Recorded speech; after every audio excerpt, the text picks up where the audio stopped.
ইরানের প্রেসিডেন্ট ইব্রাহিম রাইসিকে বহনকারী হেলিকপ্টারটি ছিল যুক্তরাষ্ট্রে নির্মিত। বেল 212 মডেলের হেলিকপ্টারটির নির্মাতা যুক্তরাষ্ট্রের টেক্সাস ভিত্তিক বেল টেক্সট্রন ইনক। তবে ১৯৭৯ সালের ইসলামী বিপ্লবের পর ইরানের কাছে এমন কোনো হেলিকপ্টার বিক্রি করেনি যুক্তরাষ্ট্র। ২ ইঞ্জিন ও ২ পাখা বিশিষ্ট হেলিকপ্টারটি ছিল মাঝারি আকারের। এতে পাইলট সহ ১৫ জন বসতে পারেন। ৬০-এর দশকে প্রথম বেল 205 মডেলটি উন্মোচন করা হয়।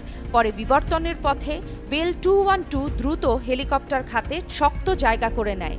মালামাল পরিবহন, উদ্ধার তৎপরতা, অগ্নি নির্বাপন এবং সামরিক অভিযানের জন্যও নির্ভরযোগ্য বাহন হিসেবে ধরা হয়ে থাকে বেল 212-কে।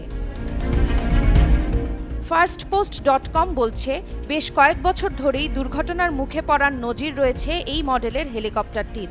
যান্ত্রিক ত্রুটির কারণে ১৯৯৭ সালে যুক্তরাষ্ট্রের লুইজিয়ানায় বেল 212 বিধ্বস্ত হয়ে ৮ জনের প্রাণহানি হয়। ২০০৯ সালে কানাডার নিউফাউন্ডল্যান্ডে একটি ইঞ্জিন বিকল হয়ে যাওয়ার কারণে জরুরি অবতরণের সময় দুর্ঘটনার কবলে পড়ে হেলিকপ্টারটি। এতে ১৭ জন মারা যায়।